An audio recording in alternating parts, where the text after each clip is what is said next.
Morning. Morning. The mark of a good moderator is to do two things. One is to be entertaining, and two is to manage the time. So you can judge me by both of those. It's so wonderful to be here. I'm here with some friends and colleagues today, and we're going to have a great discussion on international volunteerism as it relates to the Sustainable Development Goals for 2030. So this is the 10th anniversary of the BBC convening. It will provide for us an important opportunity to chart way forward in impacting poverty and climate change amongst the other Sustainable Development Goals through volunteer service. So throughout the day, we will be bringing ideas and strategies to the fore as the BBC, the Service Year Alliance, and the multi-stakeholder partners assembled here forward strategies for collective impact, research, and policy development. Our panel brings a depth and breadth of leadership and vision to task with us today are Richard Dickus, my good friend from the UN, the executive coordinator for UNV, all the way from Bonn, Germany. Thank you, sir. Diane Melly, Vice President and Partner in Service of Global Citizenship for IBM. And we also have my former supervisor, my beloved, Carrie Hessler-Radlett from the Peace Corps, the director of the Peace Corps, the aptly able director of the Peace Corps. So privileged to see you again. It's been about a year and a half since I've seen Carrie, but it's great to be back with her. And then Susan Reichley, counselor for USAID. I did some work with Susan. I also consider USAID to be partners in service, and we did some great work with Peace Corps and USAID. And return volunteer. And a return volunteer. Yes. So we want to make certain that this is also an engaged conversation with your participation. So I'm going to bring your attention to the hashtag BBC Service 10, BBC 10 Service. So please use the hashtag and tweet and Facebook, and we look forward to continuing the dialogue beyond today's conversation. So let's get started. I'm going to start with Richard. Richard, what are some of your key ideas with regard to the role of international volunteer service in addressing the 2030 development goals, and how is UNV poised to equip volunteers? That's a tall order. Maybe for everybody, let me explain who I am. I joined the UN in 1983 as a very young volunteer myself, and never walked out. It was my natural environment. And today, as I sit here, I represent 6,800 very brave and resourceful men and women who work with the United Nations. These people come from 180 different nationalities. They work in 122 different countries with nearly 30 United Nations agencies, anywhere from UNICEF to WFP to UNDP to the Department of Peacekeeping Operations. The United Nations cannot deploy without volunteers. The United Nations cannot deliver peacekeeping mandates, Security Council mandates, political mandates without the input of these volunteers. But the volunteers are the human face of the United Nations. If you see the Secretary General anywhere in the world planting a tree or shaking somebody's hand, a volunteer stands right behind them because that's the person who creates that kind of access. So for us, volunteerism is an important part of our identity, although it is not one of the parts that is most spoken of. In order to explain a little bit about where we stand on Sustainable Development Goals, I quickly have to go back to Millennium Development Goals, because that was where part of the story started. Now, you will remember probably that Millennium Development Goals were originally very contested, because they were not really well consulted, and they were sort of rolled out. And a number of countries had this problem. So, how do you come with these global goals, and all of a sudden you tell me that this is what I have to do? I'm still a sovereign state. What's going on here? And we always said, well, look, do you really have a problem with resolving poverty? Do you really have a problem with women being able to deliver babies in safety? Do you really have a problem with those babies surviving and being able to go to decent schools so that they can learn something? The Millennium Development Goals were very human. They were very simple, and everybody could understand them very well. And they created two miracles. One, if before the Millennium Development Goals you walked into a USAID office or a World Bank office or a UN office or a European Union office in any country, you would get a complete different analysis of the development context that you were working in. Currently, if you walk in, everybody is talking poverty, everybody is talking gender, everybody is talking about environment, and everybody is talking about children. So the Millennium Development Goals pointed all noses in the same direction. And the second part, what was really amazing, is what measures gets done. And because we started establishing measurements, we all of a sudden started measuring ourselves in what was going on, and we achieved a number of the indicators. Now, mind you, we didn't achieve all of the indicators, and we didn't achieve all of the indicators everywhere. You can't turn millennia of marginalization of women around in 15 years and declare victory on the gender targets. It doesn't work like that. But we did halve poverty. We did reduce HIV/AIDS prevalence. And we proved to ourselves as a world community that if we actually set ourselves targets and we measure ourselves, then we can do something. We can really change the globe. And that's where Sustainable Development Goals come in. The commitment to save the planet. This is about people, planet, prosperity, partnerships. And let me try and see if I can just dive a little bit into that, and let me take the one of prosperity. We never before talked about economic growth as part of social goals. But if you start talking about changing the world, you have to talk about growth. Because growth is what reduces poverty. Growth is what creates prosperity. Unfortunately, the current pattern of our growth also creates a few other things. First, it creates a negative environmental impact. In order to grow, you have to exploit your natural resources. We are, as a world society, addicted to fossil fuels. And we know that that is not sustainable.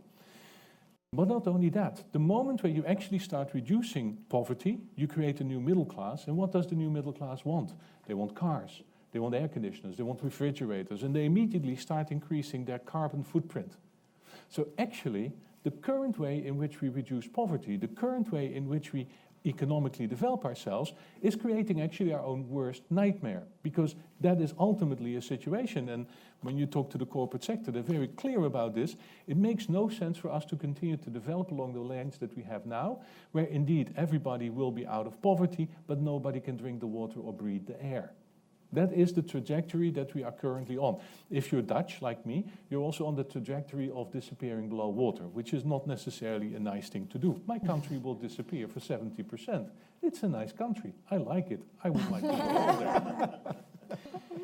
I just wanted to bring that down to some very human essences. But what basically this story proves is that what we have been doing in the past cannot be done in the future. We need to come up with new solutions. We need to unleash a level of creativity that wasn't really there before.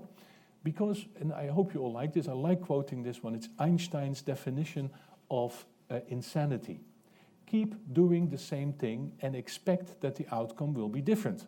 So if we continue to do what we are doing now, we know what the outcome is going to be. It's inevitable. We need new ideas. And this is where voluntarism comes in.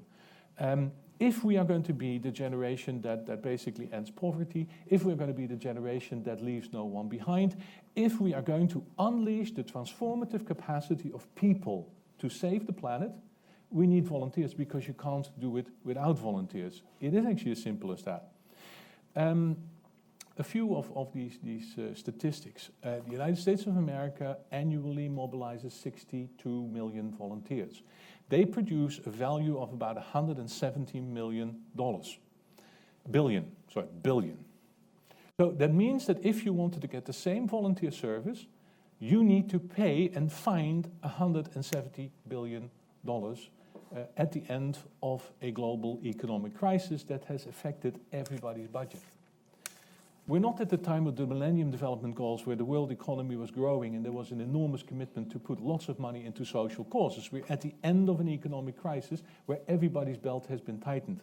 We therefore need to find new, creative ways forward that capitalizes on that relative efficiency of volunteers. And volunteers are efficient. There's a very nice study in Tasmania that I like to quote, where they did research and they said for every $1 that you spend on mobilizing volunteers, on making sure that there are clear work packages, that they get the tools of the trade, that they are trained, that they're put in position, a volunteer will create a value of $5 in terms of the services they provide, in terms of the social capital that they build, in terms of physical capital that they sometimes build. Think about sports fields, how are they maintained and how are they often set up. I saw some very nice baseball diamonds here. Those are community initiatives.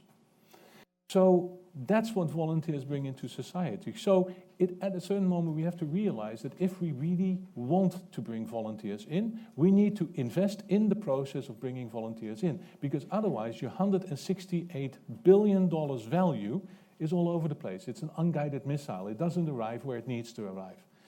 Volunteerism and guiding volunteers, and we know this at the international level for some time, is serious business. We want to make sure that we deal with that.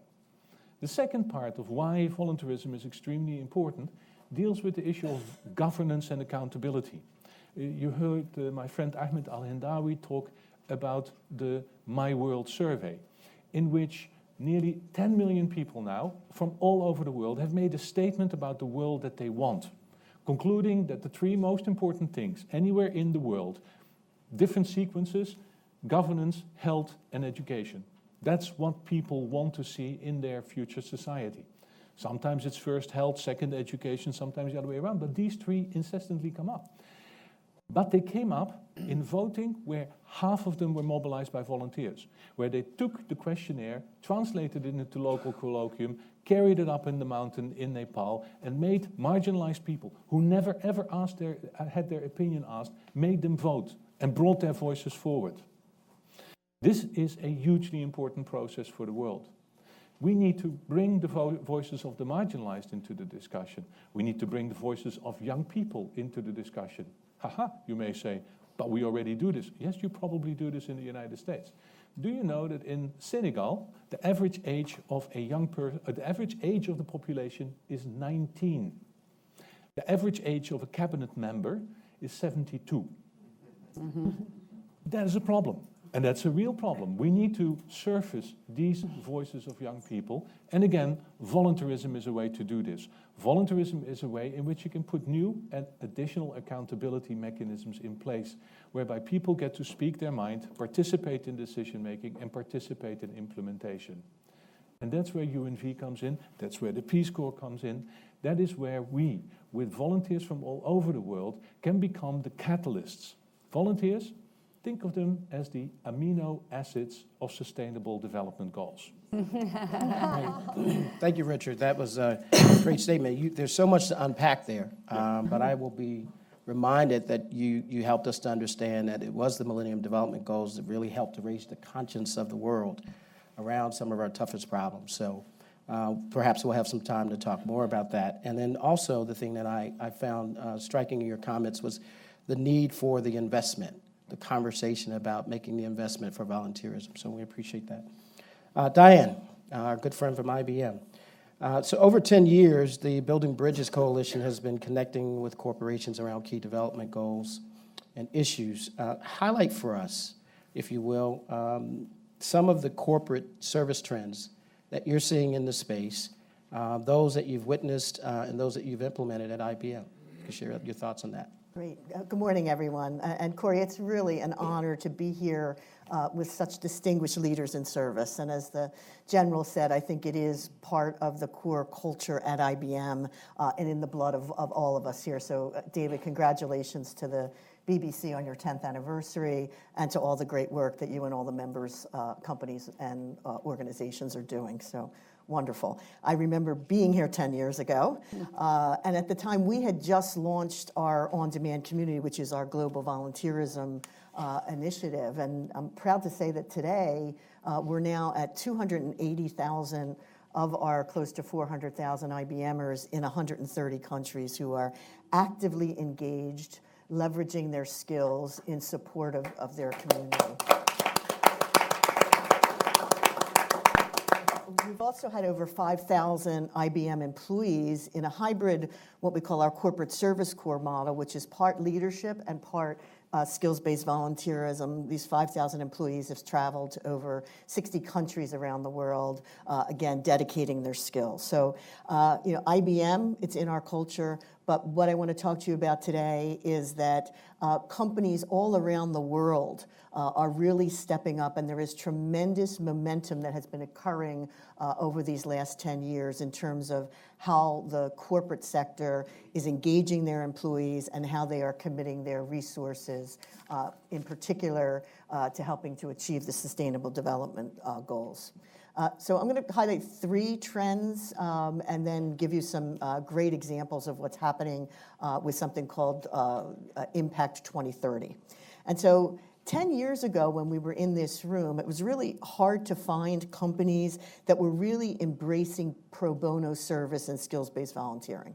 You would see companies historically offering legal services through their legal departments in pro bono. But now what you'll see today is that companies have unleashed across their entire skill set those skills into the community in service, whether that is their technology skills or marketing or management or finance, a wide breadth of skills. And to Richard's points, the value of those skills are very significant.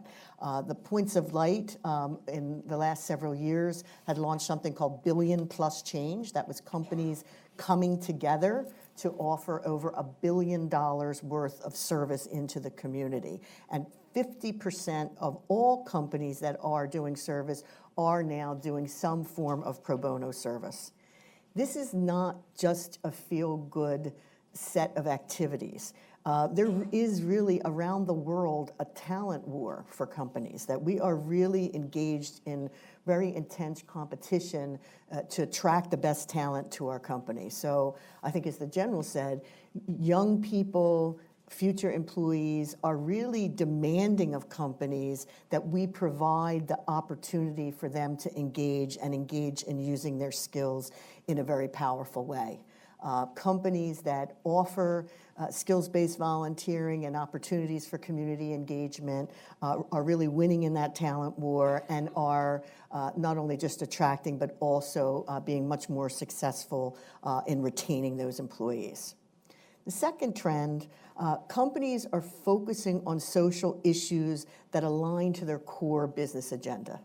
This is no longer something that companies are doing off to the side, where there still are some spirit kind of activities of building playgrounds or doing that kind of work. We're looking at companies who are deeply integrating their service into their overall citizenship activities. Companies want to be at the table. Companies want to be part of helping create solutions and contributing to the achievement of the 2030 Sustainable Development Goals. Partnering with other companies and NGOs to scale and innovate for collective impact. Companies are no longer about just their individual initiatives. Companies realize that collectively we will all have a greater impact in conquering the toughest challenges of the world when we come together with our clients, with our business partners, with other companies in very unique partnerships with NGOs. And my wonderful colleague Carrie here is a great example that IBM has just earlier this year signed on a very unique partnership. As I mentioned, our Corporate Service Corps has been around for 8 years, engaging thousands of IBMers. We looked at the amazing work and accomplishments of the Peace Corps, and IBM has partnered with the Peace Corps to have joint projects around the world, engaging the Peace Corps young people on the ground with our IBM experts who come from around the world. And our first project that we just completed in Ghana was focused on helping the young women there to have equal access to education. So we're excited about this level of a partnership. We'll be doing work later this year in Mexico City and in the Philippines. So a great example of companies coming together with just a prestigious NGO and being on the ground together. As Richard said, it's all what is happening on the ground where the results really happen.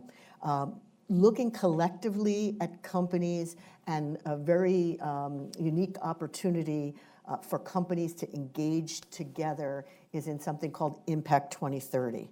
This is a private sector-led collaboration between the UN, several NGOs, stakeholders, and at this point, 60 major companies have come together with the objective of collaborating to mobilize and align their employee skills-based volunteerism programs to directly and substantially contribute to the achievement of the Sustainable Development Goals.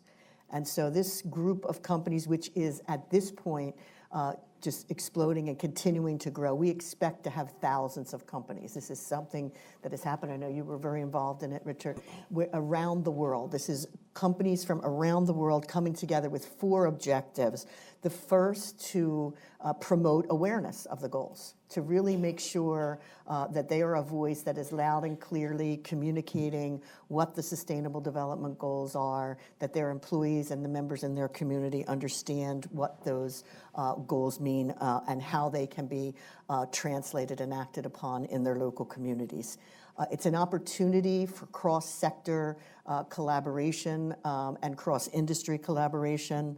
Very importantly, and one of the reasons that I think we jumped on immediately onto Impact 2030 is that collectively we will build frameworks for measuring the corporate sector's contributions and assessing how corporates are making a difference in the achievement of the Sustainable Development Goals. So from end to end at the collection of data in communities around the world to assessing and measuring what that impact is. That's a significant body of work, and there are work streams. IBM has donated a data scientist for social good for a year out of our research division to help move that work stream forward. So expecting tremendous things out of that work. And then very importantly, the 4th objective of Impact 2030 is regional voice networks and action teams. So not just promoting and being aware and talking about it, but actually engaging with leaders in service in communities around the world to hold regional forums, which have begun to happen around the world. We were just in Spain, just had a convening in Hong Kong, and we're talking about engaging people from the corporate sector at the highest level in the local area. So when a regional convening happens in Hong Kong, I ask our country general manager to represent IBM there.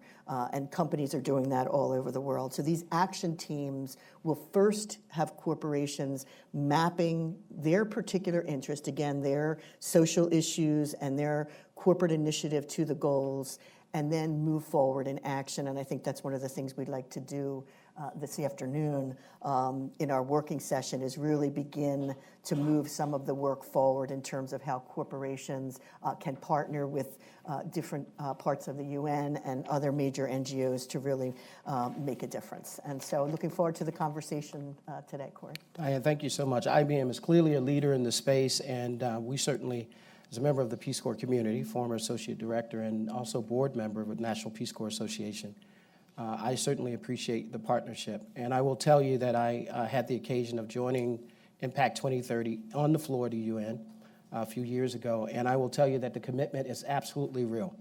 And if you just take a moment to digest the numbers that you've talked about in terms of the number of employees at IBM who are engaged in service, it trumps so much of the effort that you see around the world in terms of some of the institutional volunteerism. There's some real opportunity there, and I believe that really the growth opportunity in the space is about the partnership, which is in part why we're here today. The last thing I'll mention on the subject is that I'm encouraged by what we learned. David Capera and I both visited UPS, a member of the Impact 2030 group, and we talked with them about their commitment to inform all of their employees about the Sustainable Development Goals. So this is a very, very important issue. It informs other people who would not otherwise be involved in the sustainable development conversation to be involved. And I think that's the kind of commitment that you're beginning to see from corporations, and it's very important to the overall agenda. Carrie Hessler-Retlet, my good friend. I do truly miss working with Carrie, and I'm going to direct your question around the idea about what Peace Corps is doing specifically in terms of its volunteer impact for its sustainable development goals.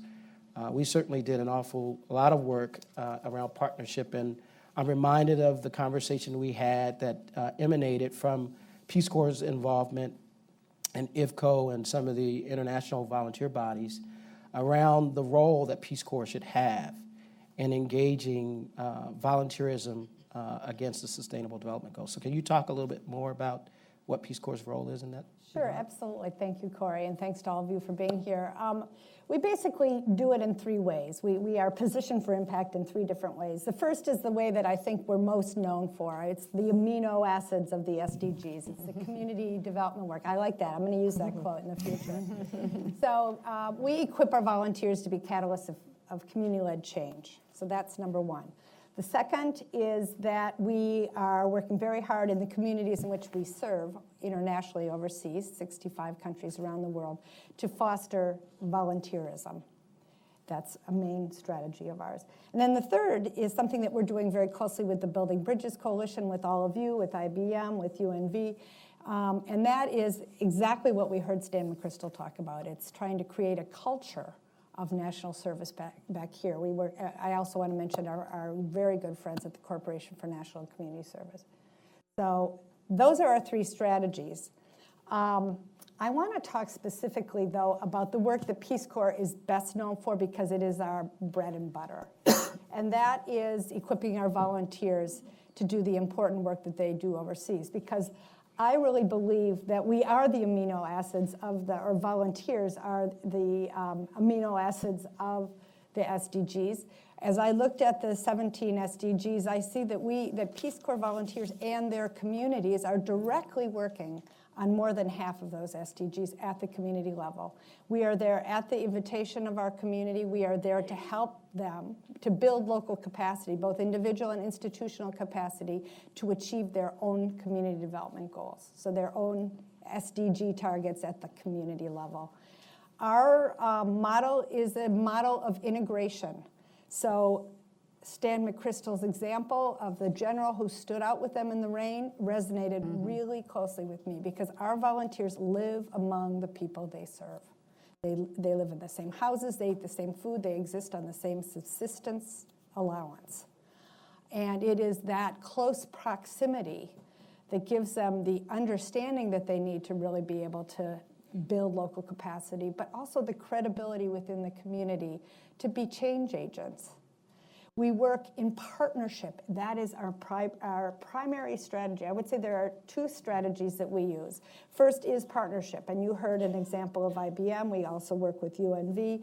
And later on, in just about an hour, you're going to hear about our partnership with Seed Global Health and our Global Health Service partnership. I'm not going to talk about it because you're going to hear a lot about it from Vanessa Carey. You've just heard about our IBM partnership. But partnership is our primary strategy.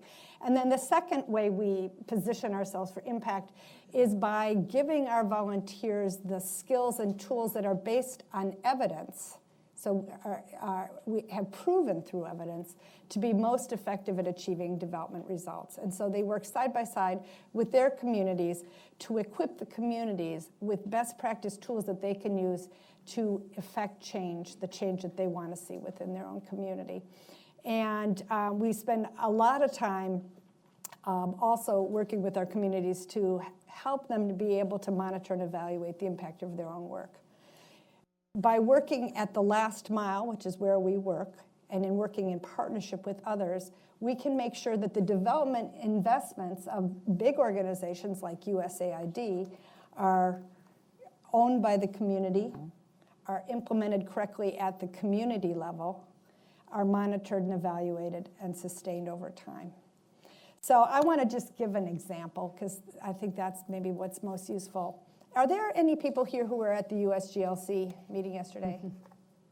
One person. Okay, then I'm going to use a few. I want to use the same example with a little bit of twist because it's a really good example and it shows partnership. So there's a Peace Corps volunteer named Ian Hennessy. He lived in the Kédougou region of southeastern Senegal, in the area of highest malaria prevalence in Senegal. And Ian was part of a community health team. They were community health volunteers who had been trained by their government to do case detection and treatment of malaria. But they had a very passive model. They sat back in the clinics and waited for people to come to them. Then PMI came along, the President's Malaria Initiative. It's led by USAID, but it's a whole of government initiative. And they enlisted the support of Peace Corps volunteers and their community health teams in distributing bed nets. And it was a wonderful thing. People in that remote corner of Senegal were getting bed nets for the very first time in their lives. And it was a great thing.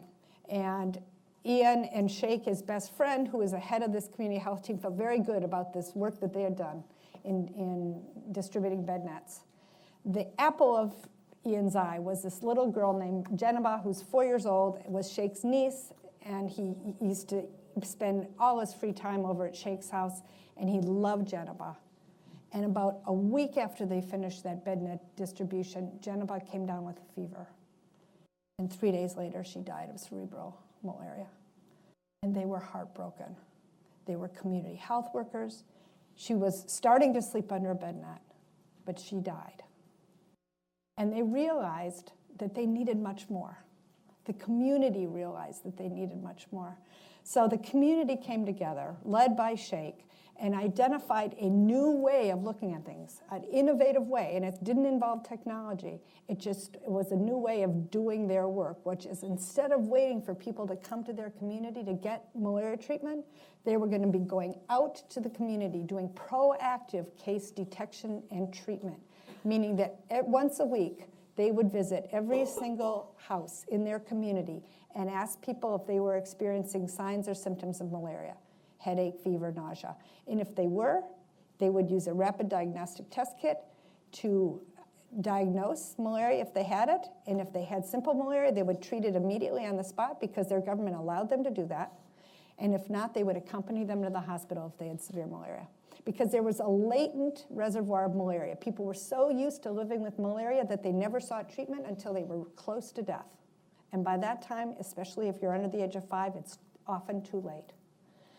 So Ian, our Peace Corps volunteer, brought this to our country director. Together they went to the National Malaria Control Program to see if they were comfortable with a different approach. The National Malaria Control Program said, okay, let's try it out. Let's give this a go. Although we're not certain it can be scaled up in any way since it's so time intensive. Ian and our country director went to the Centers for Disease Control, which was the monitoring and evaluation partner of the President's Malaria Initiative. They agreed to do a simple case control study. They did a little baseline survey of Ian's village and then another village about, 11 miles away that had the same malaria incidence rate and the same bed net coverage rate. And they were the same. So then they tried their proactive case detection and treatment initiative over one rainy season. At the end of the rainy season, what they found by going every single week and proactively seeking out and treating that malaria, there was a 90% decrease in malaria incidence in Ian's village as compared to the control village, and no deaths from malaria that year. For the first time in anyone's memory, no deaths. So everyone thought, well, this is great, except for this is incredibly time intensive. It can't be scaled up. So in the past 5 years, Peace Corps and the National Malaria Control Program and the President's Malaria Initiative and many other partners, including mosques and churches and community groups and youth groups, have been scaling this up at larger and larger sizes of trial, community-based trials. The last year, we just tried it this past year, it ended in November, a population group of 1.45 million people using thousands of community health workers, 17 Peace Corps volunteers, 1.45 million people. And in the case control study led by CDC, what we found was an 85% decrease in malaria incidence. It can be scaled up at a scalable reason. Absolutely. And I use this as an example because it's a very concrete example that is extremely well monitored and evaluated by the Centers for Disease Control showing a new practice that was born in the community. And what Peace Corps' role in it was simply catalyzing local communities, but then bringing that best practice to international partners. And now the World Health Organization is in the process of revising its guidelines for community-based treatment of malaria. It is becoming the way that the communities deal with malaria. But it was born of a terrible tragedy, the death of Geneva, listening to the local community, and then working with partners to scale it up. And I just think that that's a great example. That's a single example, but it's a powerful example of the impact that volunteers working with communities alongside, shoulder to shoulder with communities, can actually move the needle when it comes to development. Thanks, Carrie. Thanks for sharing Geneva's story and the power of the story. And I think that it illuminates so much the value of service. And I will make this, I will advocate, since I now have the freedom to do so, that we really, that the U.S. government and our Congress look seriously at increasing the budget for Peace Corps so that we can send more Americans who are willing to serve to go and do just that. So thank you, Carrie. Susan, you have a multi-part question. I'm going to ask that you consider the time as my chief job is to keep us on time. Yes. We do want to hear from our audience, and I think they're chomping at the bit. So, question for you. How can international development resources be utilized in a targeted manner and multiplied with the use of volunteers to further the SDG 2016 goals? Or 2030 goals, but also I would like for you to also reference, if you can, how USAID has engaged volunteerism over the history of the agency. Right. Well, thanks, Corey, and congratulations to BBC on the 10-year anniversary. It's great to be here. I know we want to get to all of you, so thank you for that broad question, which I'll try and hammer on it, because I think, you know, the stories that the previous panelists told really capture the history of volunteerism. It is something that is very much in our DNA. It is part of who we are as a society, and really civic participation. With USAID's 55-year anniversary, Peace Corps' 55-year anniversary, this year, it's based on volunteerism. So whether it's going back, as you asked, Corey, what's our history? You know, we go back 30 years working with the Peace Corps, doing small grants programs, giving small grants to volunteers in order to do what Carrie was talking about, really building the capacity at the host country level, training others in order for it to be sustainable. Because ultimately, volunteerism is important and absolutely should be applauded. It's the core of our society. But how do we help other countries then reach those sustainable development goals, as you talked about? So also historically, with the Farmer to Farmer program, we've reached more than 1.3 million farmers over the span of 30 years across the globe. And that's important, but it's about the capacity. And here's what I wanted to just focus us in on for a little bit before we go to Q&A. What I see has changed really dramatically over the last several years in volunteerism is that the old model used to be us going in and volunteering for a period of time and providing those skills and the training and the technical assistance in areas that were critical for other countries. But the difference that we have seen lately is really what Carrie touched on, and this is building the local capacity, local volunteerism, because that's how you get to scale.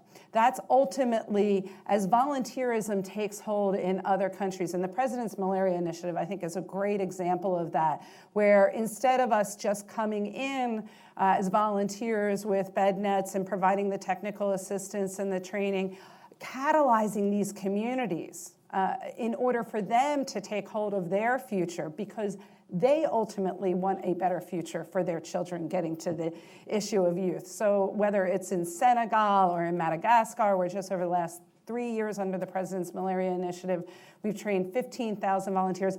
Volunteerism overseas is ultimately how we're going to achieve, I believe, the Sustainable Development Goals, because of the principles that we talked about earlier. It's about inclusivity, everybody feeling like they own this, everybody feeling like they're driving towards that goal. It's about integration, the comprehensiveness of the Sustainable Development Goals. A lot of people have criticized that there are 17 of them, but in many ways, that's how those issues get on the table. And if we look at it in a comprehensive, integrated issue, if you're a mother in a village in Senegal, you are going to be caring not just about the issue of malaria and preventing malaria, obviously, from coming into your home, but you're going to care about the education of your children. You're going to care about being able to put food on the table, which often will mean having access to those who know how to keep coffee rust, for example, away from your crops. You're going to care about a multitude of issues. So I think we have a huge opportunity right now, because volunteerism has moved from just a discussion of us going into countries as volunteers and to really creating that true value of civic participation and that belief that all of us can change our societies. And that's the essence of the SDGs. Great, thanks, Susan. I am reminded also that there are great organizations that are working alongside USAID in partnership like the Global Peace Foundation and others who are fostering volunteerism and the value of service around the globe. And these are not easy challenges, because many of these societies, in our rubric, in the U.S., the Western rubric, it's a very different conversation about volunteerism and service. Imagine, if you will, that someone actually leaves a village where they are very much integrated and a part of it, to go and serve someplace else. Mm-hmm. And so it's a very, very tough job. And I'm also reminded that it is very much part of the Peace Corps Act to support local volunteerism. And so we know that thousands of volunteers around the world are doing just that, and creating the value or fostering the value of service in these communities. We're now going to turn to the audience. I'm going to take 3 questions. I'm going to try to field those 3 all together. And if we have time for a second round, we'll certainly do that. Yes? Question. Do we have mics? Okay, wait for the mic for us, and then we'll take your question. And I'll invite my panelists to jump in as you see fit. Thanks. This is Christy Hulk with Trek Research, and I was interested in, do we have any idea how big an impact the corporate involvement is? You know, what percent? I'm guessing it's small, because you were saying it's just the last 10 years that corporate's really been involved. But with the skill set coming, I would think the future is potentially large. Great. Thank you for the question. We have a question over to my right. Yeah, my name is Tom Miller. I'm the president of IESC, which is an international nonprofit. And this is really for Susan. We do a lot of business around the world. And I really appreciate what you had to say, but my question is, do aid missions, have you really gotten the word out to aid missions on the importance of volunteers? Because I think there's a disconnect between what I heard you saying and often what we hear from aid missions.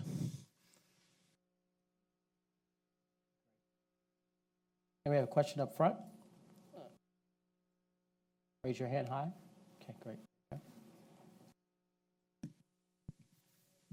Hello, my name is Karen St. John, and I used to work for BP and did a lot of work in the development area, partnering with lots of organizations. What about early retirees? What's the potential there, and how do you find out about opportunities? There's a lot of us baby boomers now who are coming into a chapter of their life where they could give. Right. I will give you the first quick answer, but I'll let Carrie answer the question and anybody else. But it's never too late to serve, is what we say at the Peace Corps. So why don't we take the question, Diane? Perhaps the first one would be good for you. Sure. And I think when I was referring to the last 10 years, I was talking about the momentum shift to skills-based volunteering, where companies are really unleashing the talent of their people in very innovative projects, whether that is, an example you just mentioned, the Global Peace Foundation. As part of the BBC, IBM was well aware of the work that the Global Peace Foundation is doing around the world. So when the devastating earthquake hit in Nepal last year, we had the relationship, with David, with Niafur, to engage our employees in India and send them to Nepal to provide the young people there with the opportunity to make a difference in the response. So we deployed Sahana open source disaster management software. Our employees trained several hundred people, young people in Nepal, to use the software to match volunteer opportunities for the rebuild. So when I was mentioning that momentum shift, that's really around those types of deeply engaging your skills. In terms of volunteerism in companies across the board, it's rather significant in terms of companies large and small. And I think Richard referred to it. Not all countries call it volunteerism or community service, but what we see around the world, in the 130 countries that we do business in, companies are engaging their employees, and the shift that's happening is to look at it more like with Impact 2030, where companies are saying, what are the problems of the world? This is great to be able to speak the common language of the SDGs so that our employees and our communities know how they're sacrificing their personal time and sharing their talents can really make a difference. Yeah, and it's integrated with the values of the corporation and the business, which helps to make it sustainable. Yeah. I would say the one area where I think in the corporate world, and I don't know if Jenny Lawson is here, but with Points of, there she is, hi, with Points of Light and their initiative on Billion Plus Change, which was really to activate companies to really be more engaged with their pro bono. We still have a lot of work to do, I think, in the small, medium businesses. Absolutely. I think that large corporate, the international, global companies are really there. But Points of Light has done a great job beginning to activate the small companies, and we have much more work ahead there. Great. Richard and Carrie, can you speak to the early retirees question? Can I jump to? I want to talk. You want to talk on that issue? I want to talk on that issue. Okay. Feel free. For sustainable development, we're going to need a lot of new solutions. We're going to need a lot of innovation. Never in the history of mankind have we had as many universities with as many academics as we had before. Part of the solution sits there. Yeah? Keynote, Jeffrey Sachs Sustainable Development Network. Very smart. But there's the other thing that in development work everybody keeps ignoring, and that is we've never before had such an accumulation of knowledge, skills, and capital in the world organized through corporations. If you take a look, you were mentioning UPS before, that's 400,000 employees, highly skilled employees. IBM, how many people do you have? 400,000. There's another 400,000. Some of the highest skills. Right. The budget of IBM is about 10 times higher than the budget of the United Nations, the whole of the United Nations. If we do not leverage that when we are looking for new solutions, if we do not find ways and means in which the corporate sector, their skills, their knowledge, their capacity is engaged, we're not going to solve the problems. So for me, this is not an issue of, is it a nice to have? It is an absolute must have. The same thing with volunteers. Volunteers are not a nice to have in the development process. It is a must have factor because without that, we cannot get the job done. Absolutely. Carrie, here's your chance to make the pitch for early retirees and others to join the Peace Corps. The answer is absolutely. There are many opportunities. Our oldest volunteer, Alice Carter, is 87 years old, so you have a lot of time ahead of you to serve. And I would say about 8% of our volunteers, so that's maybe 800 volunteers, are over the age of 50 right now.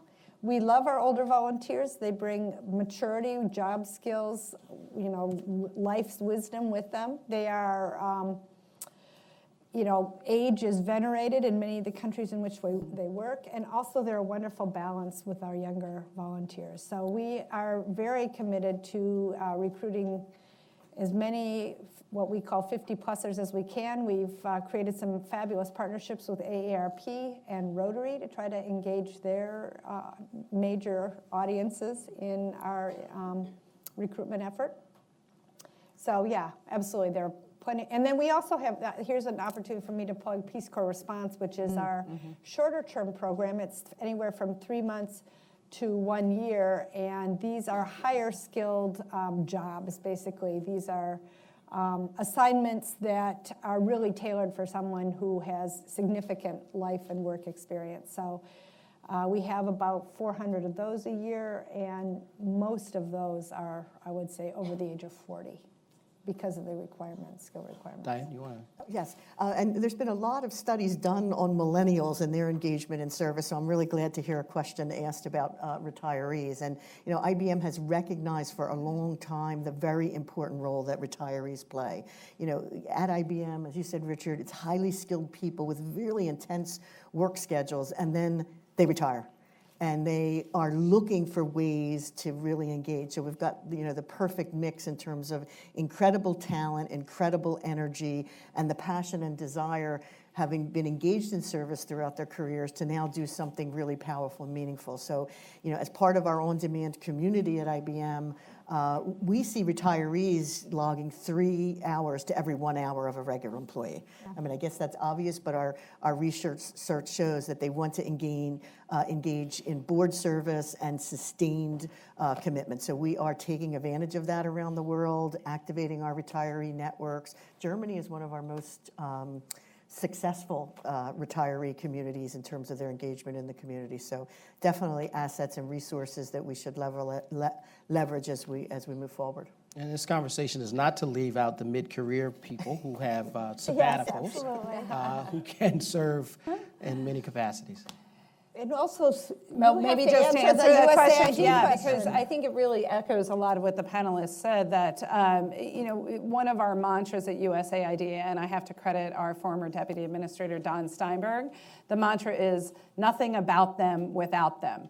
So as Diane was saying, you know, we don't often talk about volunteerism as volunteerism, but you want to have the right people in the room, whether you're dealing with youth and development issues, you want to have youth in the room. If you're dealing with aging issues within developing countries, for example, you want to have the different demographics, gender issues and whatnot. So it's very much our mantra of having them at the table, which is volunteerism in many ways because they're part of their community. But I think the important part to emphasize here is, and this really came from President Obama, and the Presidential Policy Directive on Global Development said, we have to look at what works. We have to, as Kerry was saying, what's the evidence? What's the data? And that should be driving us. Is that a good investment? Because USAID works in more than 80 countries around the globe with very limited U.S. tax dollars, which we are very grateful to have, and to partnering with the private sector and with, I mean, we partner Peace Corps across the board, but we have to make decisions about what works and what doesn't. And the evidence, when you have that inclusive environment, everyone there at the table, and then being able to have the data to say, wow, we scaled this up, and in this community, for example, we've been able to prevent malaria, and here's how we did it. That's where we're going to invest. Can I link into that? Because it also links in. Very quickly. Very quickly. Okay, very quickly. You have to be able to prove that development is more sustainable, that development is more human, that development is more impactful because volunteers were associated with the process. That's right. Great. And this is where there is a really big issue with the measurement agenda. I'm very happy to hear that the Impact 2030 has taken that measurement agenda full up. We are having quite a number of cooperations amongst volunteer-involving organizations, because you cannot convince policymakers or large development investment organizations to start focusing on utilization volunteers large scale if you cannot articulate the relative return on investment that sits behind that. It's an unfortunate part, because we have always approached volunteerism from the perspective of values. We're not in a time that we can basically proceed along those lines. Okay, great. Thank you, Richard. Now, we are now at our rapid question period. We've got about 5 minutes to wrap up. And what I'd like to do is hear from a younger person in the room. Everybody's young, but I want to hear from a younger person. And there's a hand in the back there. Yeah, exactly. So please. My name is Mary Apollo. I'm an Atlas Care Fellow. My question goes to Kerry. I just want to ask about the kind of the project which the BBC had in Africa. There is a specific of projects and how it achieved the goal before. Mm-hmm. And the second point, there is an absence of qualified local volunteer or employees in Africa in general. how the institution will fill this gap. Okay, great. Or Is there the another? strategy of the, can you talk about the strategy or the future work plan in Africa? Thank you. Great. Where are you from? I'm from South Sudan.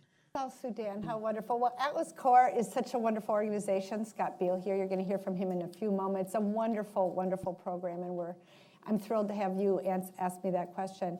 I mean, it's actually interesting, and Susan referred to this earlier, is that actually the development field has changed. And I would say 30 years ago, there was a real serious lack of university-educated, trained people in Africa with whom we could work. And so a lot of the development work was carried out by Americans or other third country nationals who would come and do the development work. But now, increasingly, the important work, the technical work, is actually being done by people like you, who are trained, are skilled, have a vision for your own country. And so our job actually is to support your vision, is to help build your potential, to give you confidence so that you can dream big dreams, so that you can achieve your goals.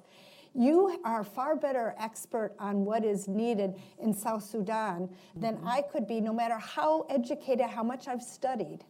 So what we want to do now, and what I think is the right thing to do, and what I think volunteers can do, is to help you discover your own unique and incredibly important potential, and give you the skills and talents so that you can lead your country into the future. That's what I see as being our most important job. And the Atlas Fellows program is such a wonderful way to build capacity, and we are pleased to partner with Atlas Corps. Thanks, Carrie. I'm going to make time for one additional question. Can I say one other thing? You may. Because I wanted to say this last time, but it was getting too long. And that is that I think that volunteerism is one really good strategy for building local ownership. Nothing is sustainable unless there's local ownership. And there's nothing that builds local ownership like getting people involved and investing their own sweat equity. So Great. Now, that was a great nugget. One last question, please. Good morning. My name is Imhotep Simba. I work for an organization called Concerned Black Men National, where we provide group and one-on-one mentoring services to inner city youth. If any of the panelists could share just some of the strategies they're utilizing to recruit and incorporate minorities, specifically from the inner cities across America, to grant them the opportunity of service abroad. So thank you for your question. Panelists, Carrie, We're all Susan? happy to start. I'm so glad you asked that question, because it's something that we've really been focusing on, particularly over the last 7 years, of how do we have a more diverse foreign service, and how do we actually encourage those who maybe were not exposed, did not have the opportunity to travel as others and really be exposed. So one of the things that we're doing at USAID, I just wanted to tell and get out to everybody, is we're establishing residencies at 2 universities, one in the Southeast at an HBCU, and one out in LA, in order to recruit and to share what we do at USAID, and also to link up, frankly, with a lot of the volunteer organizations that are at universities, at non-governmental organizations, and to link them up with our 80 universities around the world. This is just a start. I know 2 is not very much. They're going to be very busy and on the road a lot, but we really hope to scale this up, because we think if we can really tap into the energy and the diversity in this country and link it much better to our USAID field missions overseas, then we're going to have a greater impact as a country. Thank you, Susan. I know all of our panelists could add to the conversation, but I'm now going to move to our closing remarks. They have not a minute to close, but about 35 seconds each. If we can make that work. My chief job. What do we say? Anything we want? Well, as my former supervisor, I think I have to acquiesce to that request. But as a good moderator, I am to keep you on task on the path forward on the 2030 Sustainable Development Goals. Well, I want, my path forward is to get a diverse representation of the United States involved in volunteer way to service combine the questions. across the board, and I am so glad to see you. And I just want to say that Peace Corps in the last 5 years has gone from 22% of our applications from minorities to 39% this past year. Great And it news. is because we've worked hard on it. But our new campaign, check it out, is targeting men of color. I'd love to hear your impressions. Awesome, thanks, Gary. That's how I'm using my time. And Corey, I would just say that, as I've said throughout the panel, that the corporate sector is at the table. In talking to Richard before we came up here, it's interesting, especially in the U.S., the infrastructure that's already in place, whether it's the Center for Corporate Citizenship at the U.S. Chamber of Commerce Foundation, where hundreds of companies are coming together when disaster strikes and working their strategies to respond, or whether it's the Corporate Service Council at the Points of Light, or whether it's the Impact 2030. Corporations are raising their hands. Their people want it. Their cultures are deeply immersed in service. So we look forward to continuing this conversation today and moving ahead to action around the world, to really getting to the point that Richard called for, to really put that value proposition out there, highly invisible, the power that the corporate sector can bring in helping to move innovative solutions forward. Thank you, Diane. Richard. The SDGs require volunteers as a must-have, not as a nice-to-have. That means that we need to stimulate discussions in all countries on the world that are thinking about how they are going to implement SDGs, on what the role of volunteer is and volunteerism in the implementation of the role of SDGs. SDGs require us to come up with new ways of doing business, with new ways of moving ahead and engaging and binding people in. That is not going to happen without dialogue, that is not going to happen with discussion, and frankly, it's not going to happen without confrontation, because we're talking here about an activist citizenry trying to save their own planet. That's where volunteers are going to be hugely important. That's where the discussion is so important, and that's why I'm so intrigued by this incredible infrastructure that you have in the United States of America for having this kind of discussions about volunteerism. Fantastic. Susan, can you wrap us up with Okay, last closing word, because I know we have to move on, but I think the panelists all said it. Where I'd really want us to focus is on our volunteerism that can really, really build local capacity. Again, nothing about them without them. They have to be at the forefront of this, and that's ultimately what is going to move our planet forward. So I think this is an incredibly exciting time, for development, an exciting time for volunteerism. And don't forget the evidence. We have to be focused on really, really demonstrating what works. And maybe we tried a volunteer intervention working with locals that didn't work.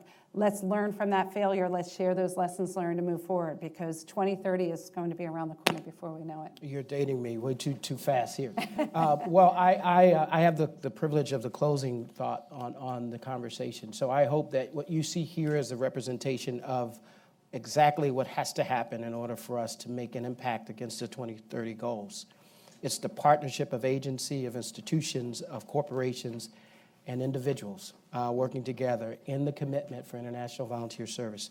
With that, I close and thank you all. Please give our panelists a round of applause. And it's right. It was lovely to be